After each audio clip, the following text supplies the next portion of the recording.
Greetings and salutations. It is I, Mr. Nothing, the museum curator of the weird and the strange, and the host who might be a ghost. Welcome back to Around the Weird, a booktube channel where I talk about all the unusual and out of the ordinary literature that I've found in my travels across countries that have suffered from decades and years of civil war. Today it is a regular day, probably going to be a Friday when I release this, but I want to talk about a book that focuses on war-torn countries and the possibility of change from outside sources. I'll be talking about The Parade by Dave Eggers. An interesting cover. It shows a city and a road with shadows of people. And then on the back, there's a fancy machine. What is that machine? Well, I'll talk about that in a few. This is an interesting book. For those that don't know, Dave Eggers is somewhat prolific. He seems to be well respected because he founded McSweeney's, which is at least from what I've heard, a prestigious literary journal. Among probably other things. He's won a couple of awards. He writes fiction and nonfiction, often talking about humanitarian crises. Unfortunately, I've never heard of him before. What's interesting about this book is I got it from my local library. Don't forget to patronize your local libraries. But I also picked this out at random too. What I did was I didn't even bother using the library search engine because it's not very good. But what I did was I just went through the stacks and I saw this book and I was like, wow, this seems interesting. I should check it out. And that's exactly what I did. Another book picked out at random, not on my November TBR list, but I just decided, to pick it out anyways. I'll be getting back to my TBR list as soon as I'm done with talking about this book. I kind of like this, but also I really didn't. There's just a lot of issues with it. But let's talk about it. I'm gonna be sure not to spoil too much about it because it came out 2 years ago, and you might want to seek it out. I guess for some reason. So I'll make sure to put if you're just looking for the analysis or whatnot, I'll put that right there so you can go straight to there. But there's going to be no spoilers in my summary.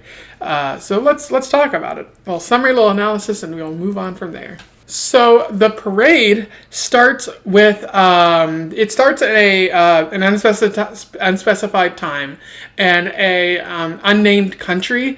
The country has been plagued by civil war for years, and there was just a truce announced between both sides, the rebel and the main government. And so in order to celebrate this truce, there's going to be a road built from the north to the south, or the south to the north, basically uniting both parts of the country. And then there's going to be a parade that the president is going to put on to celebrate this new peace, and everything's going to be hunky-dory, and this country is going to be brought into a new age. And so this is where the two main characters come in, 4 and 9. They work for an unspecified, kind of shady company that has been called upon to pave the road from the north to the south.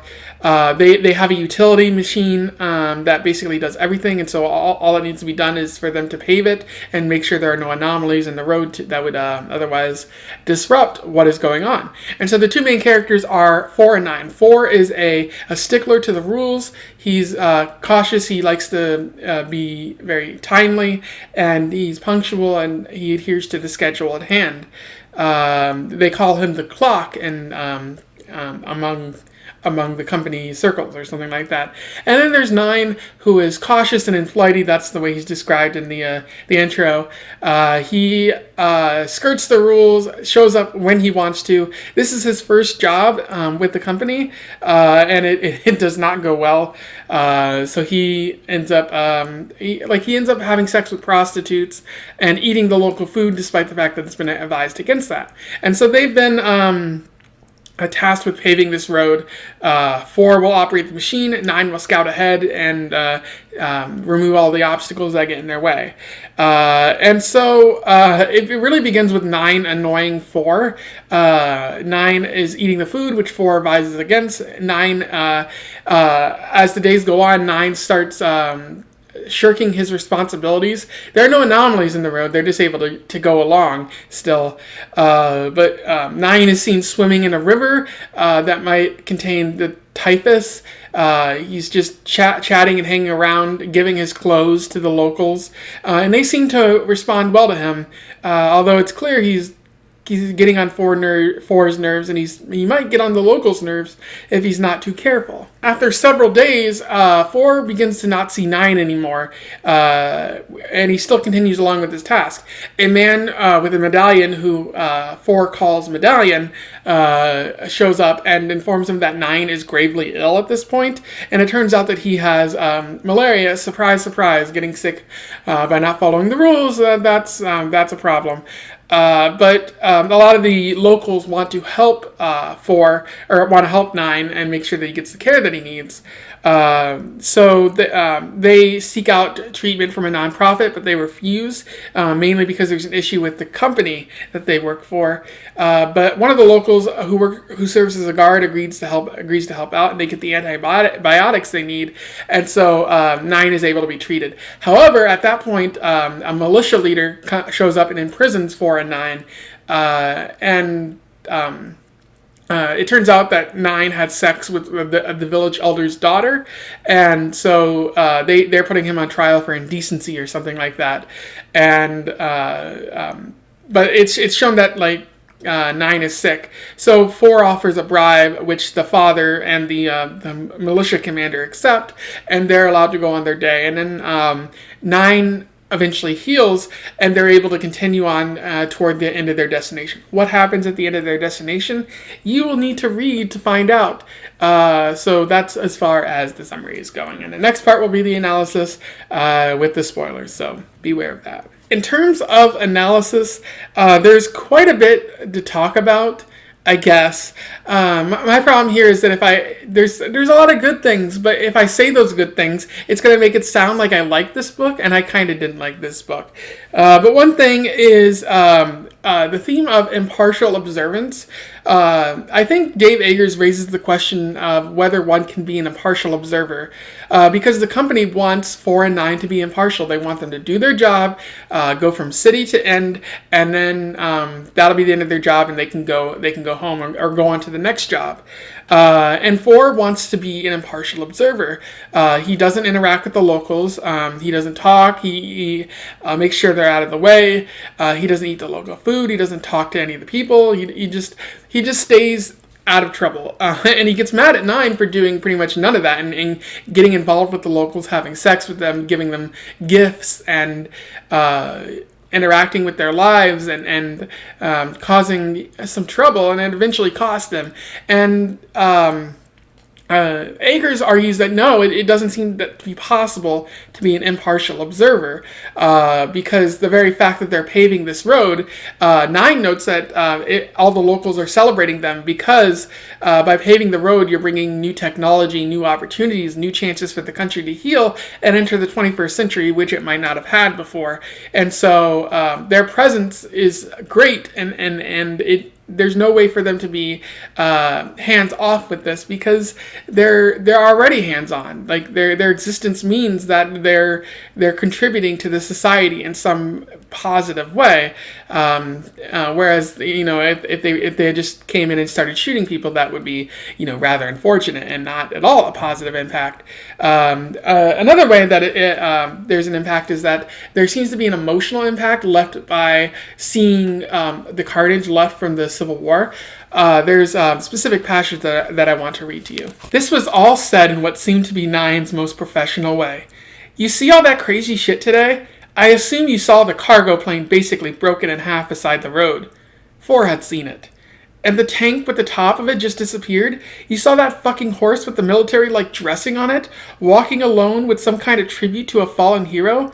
And you saw the electrical pole all along the road, and the crew setting them all up. I guess they'll be getting electricity down here the same time they get a road, which I feel highlights, the emotional impact of what's going on, because as they're building the road, they see the carnage of the previous war, and so it's affecting them. They know, like, that's not normal. They want to help these people as much as they can, at least in Nine's eyes. 4 tries to remain distant, although by the end of the story he can't remain distant. He actively cares for these people, although he doesn't really go out of his way to help them in any significant and meaningful way. I think it's clear what Dave Eggers is trying to argue about being an impartial observer. It's just simply not possible. I also like the differences that are highlighted between 9 and 4. Whereas 9 is cautious and flighty and a carefree spirit who doesn't mind helping out the locals despite the fact that it's against company policy. 4 is described as rigid and inflexible and adherent to time, and he just wants to be done with the job. He's been through 63 of these jobs already, and he just wants to go home. He doesn't care about the locals, and he refuses to interact with them unless it's absolutely necessary. This changes over time as he begins to see that there's these people have a real struggle going on for them. The children are damaged, and there's not enough medical professionals to help them. These people are willing to help 9 despite the fact that they've only known him for a couple days. There seems to be a real relationship between those two, and 4 sees that, and so he wants to help, but he can't really do that because of his rigid nature. Unfortunately, because of the nature of this book, it really feels like this book is a metaphor or an allegory for something, an allegory for war or something like that. And so 9 and 4 are created to be as vague as possible, which I understand why, but it still seems really stupid. Like, I would like to know more about 9 and 4 other than the fact that they're very stereotypical people. Like, I like how Eggers clearly differentiates between them, and that has an effect on the story. But it also really seems like he does the bare minimum to create these characters, only doing absolutely what he feels is necessary, rather than fleshing out these characters and bringing more life to the story. And the last thing is that I want to talk about is the ending. How I didn't like it, and it really seemed kind of obvious where the story was going. So all throughout the story, the characters are talking about the road they're building and how it's going straight from the capital to another city, and it's supposed to be healing this divided nation, bringing new technology, bringing new job, bringing new opportunities for these people who have been scarred by war, and Eggers dances around this at times without actually saying it, but it's really clear what's going to happen. Maybe it's just the cynic in me, but when I was reading this, I'm like, the parade is all a state, or the parade isn't real. The parade isn't going to happen. The government forces are going to come in and use the road to oppress the people. And once you know it, that happens exactly at the end of the story. At the very end, as 4 is flying away on a plane away, he sees people in the parade just marching down on the road, and then behind them he sees the government forces coming up, and they start firing upon the people, and it's a massacre, and it's largely because of 4 and 9's doing that, because they built the road. This is the consequence of their actions, and I kind of like that, but Eggers doesn't talk enough about that at the end, and he skirts around what the real function of the road. So it seems like a surprise, but also if you're 5, you could have probably guessed that this was going to happen. And I don't like that. It's not that the problem is that it's obvious. A lot of good storytelling is obvious when you think about it. The problem is that he skirts around the issue, never really getting at it, and then it's just like surprise. And I think Eggers wants you to see this as like a big moment when it's not that. It feels a little cheap and a little hacky on his part, just because this is going to happen, and he treats it as like some surprise big moment of quality writing when in fact it's not that at all. And I think one of my issues at large with this book is how it feels like Eggers is trying to say something, and I know what he's trying to say. You can lead a horse to water, but you can't make it drink, and you can lead a Mr. Nothing to your book, but you can't make him ponder what the book means without giving him significant reading material. I guess that's a weird metaphor, but the issue with this book is like Eggers has everything he needs, but he never leads you to that question. He goes towards it and he touches it and then he backs away. It's like he's afraid to take a stand anywhere with this book. It's very unfortunate, because if he committed more to this book, committed more to the idea, it could be a wonderful idea. And a lot of the reviews talk about that, like it's an allegory about our involvement in foreign countries during war. And yeah, it could be seen as that if he had tried harder. But everything is so vague and has as little commitment as possible that I really don't understand many of these reviews and praises. Maybe he should use what I said, but that's really not going to happen. Because it's not really satisfactorily praiseworthy. Like, hey, this book is okay for what it tried to do. So yeah, that's really my issue with this book. It tries hard, but it doesn't it fails the execution, because Eggers seems afraid to actually take a stand, to actually throw the ideas at the wall and see if they stick. Maybe he's afraid that they won't stick, or that the execution will fail. But Eggers has a high pedigree. Like, this is not one of his first books. This is one of his later books. And since he's so enmeshed in the literary world, maybe he should know exactly what to do here. And it just feels a little hollow, in my opinion. So that was my review of The Parade. I didn't mean to be so mean to the book, but as I was making my way, I got about halfway through, and I'm like, I understand what this is about, but it doesn't do what Dave Eggers is wanting me to do, and so I don't mean for this to be so negative, but I feel like this has to get out there that this book is kind of not good at what it does, and but saying that, I'm still going to recommend it to you out there, just because maybe you might find some enjoyment out of this book.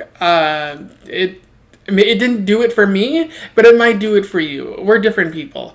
We have different expectations out of our allegorical fiction. So yeah, I kind of recommend it. If I didn't turn you off too much from what I said in my review, if you have anything to say about my opinion or my review, or if you read this book before, let me know in the comments. I would love to talk to you and have a discussion about this interesting book. Otherwise, don't forget to like, share, and subscribe so that maybe other people can find out about Dave Eggers and his interesting experiment that might not be executed so well. Follow me at Around the Weird on Twitter so that we can talk about all the interesting books in the world. And until then, I wish you the best of luck in your weird and Civil War-ish travels. Farewell.